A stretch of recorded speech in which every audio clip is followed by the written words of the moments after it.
আওয়ামী লীগ এই দেশকে স্বাধীন করে নাই, এই দেশের সম্পূর্ণ জনতা এই দেশকে স্বাধীন করছে। পাকিস্তানের 90,000 আর্মি, এই আর্মিদের মোকাবেলা করার কারো কোনো তাকত নাই, কিন্তু এই আর্মিরা আপনার অস্ত্র জমা দিয়েছে, সারেন্ডার করতে বাধ্য হয়েছে। এই দেশের পাবলিক শিক্ষিত নয়, বলকে অশিক্ষিত মানুষের আপনার কারণে তামাবিল দেওয়ার পরে ফিরিয়ে আসার কোনো উপায় নাই, রাস্তা খুদিয়া আপনার যোগাযোগ বিচ্ছিন্ন করে দিয়েছে। সুতারকান্দি বর্ডারে গেলে ফিরিয়ে আসার কোনো ব্যবস্থা নাই, রাস্তা বিচ্ছিন্ন করে দিয়েছে। চুলকায় সামনে এখানে সম্পূর্ণ খাল খনন করে রেখে দিয়েছে। এই দেশের গ্রামের মানুষে পুরা বাংলাদেশের আপনার রাস্তা কাটিয়া পাকিস্তানি আর্মিদের যোগাযোগ ব্যবস্থা বিচ্ছিন্ন করে দিয়েছে, যার কারণে যোগাযোগ বিচ্ছিন্ন হওয়ার কারণে এই দেশের আপনার কোন ধরনের আপনার ফৌজি সংযোগ খতম হয়ে গেছে, যার কারণে এই আর্মিরা সারেন্ডার করতে বাধ্য হয়েছে।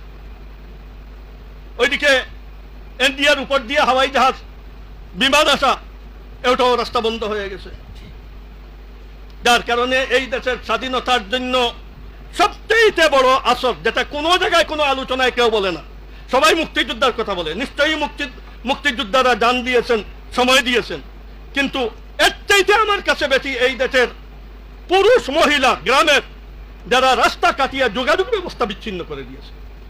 এটা আওয়ামী লীগের কারনামা নয়। আওয়ামী লীগ ওই সময় আপনার অ্যাসেম্বলিতে পাস করছে, দেশ স্বাধীন হওয়ার পরে আওয়ামী লীগে এই দেশে হুকুমত গঠন করছে, কিন্তু স্বাধীনতা আন্দোলন আওয়ামী লীগে করছে এটা নয়, বলকে স্বাধীনতা আন্দোলনের ঘোষক আমার নিজের কানে শোনা আপনার জিয়াউর রহমান সাহেব। এই সময় বঙ্গবন্ধু শেখ মুজিবুর রহমান এই দেশে নাই, 2-3 দিন আগে ওনাকে উঠাইয়া আপনার লজিংয়ে নিয়ে গেছে লাহোরে। উনি বঙ্গবন্ধু লাহোরে লজিং খাইতেছেন। এই দেশে যে 9 মাস যুদ্ধ করি দেশ স্বাধীন হয়েছে, বঙ্গবন্ধুর আপনার ওইখানে ওনার আমলনামা লেখনে মালা ফিরিস্তাদেরও জানা নেই। এয়ারপোর্টে আসার পরে আপনার প্লেন ল্যান্ড করবে, ভাইয়া আসছেন, ডাইরেক্ট এখানে ফ্লাইট নাই, তো বলতে দেশ স্বাধীন হয়ে গেছে।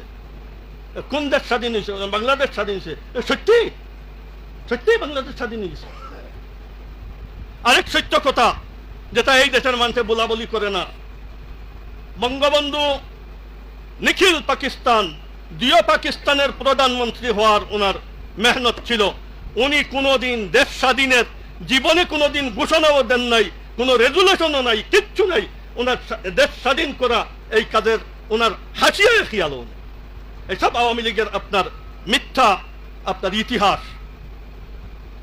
জিয়াউর রহমান সাহেব এই দেশে প্রথম ওনার ব্যাটালিয়ান নিয়ে মুখামুখি হয়েছেন, আর উনি প্রথম ঘোষণা দিয়েছেন এই দেশের আজাদির, যার কারণে এই দেশ আজাদ করছে আপনার এই দেশের জনগণ। এটা বলেন, যেখানে আওয়ামী লীগ বঙ্গবন্ধুর আদর্শ বাস্তবায়ন করার জন্য আপ্রাণ চেষ্টা করতেছে, যেখানে বিএনপি জিয়াউর রহমান সাহেবের আদর্শ বাস্তবায়নের চেষ্টা করতেছে, যেখানে জামাত মওদুদী সাহেবের আদর্শ বাস্তবায়নের চেষ্টা করতেছে, হালেকে এই 3 দলের 190 বছরের গোলামির থেকে স্বাধীনতার কোনো ধরনের হাত নাই। ওই সময় ওনাদের জন্মও নাই।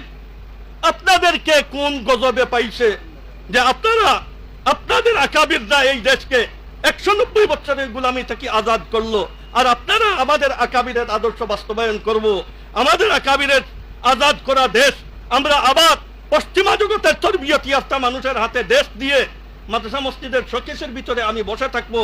এই দেশের রাজনীতিতে আমার হাত নাই, আমার চিন্তাধারা নাই, আমার কোনো সিদ্ধান্ত নাই, সামাজিক জীবনে হস্তক্ষেপ করারও, এরপরে গ্রামের ইউনিয়ন থেকে নিয়ে সেন্ট্রাল পর্যন্ত কোনো ইলেকশনেও অংশীদারিত্বর চিন্তা ভাবনা ওলামাদের নাই।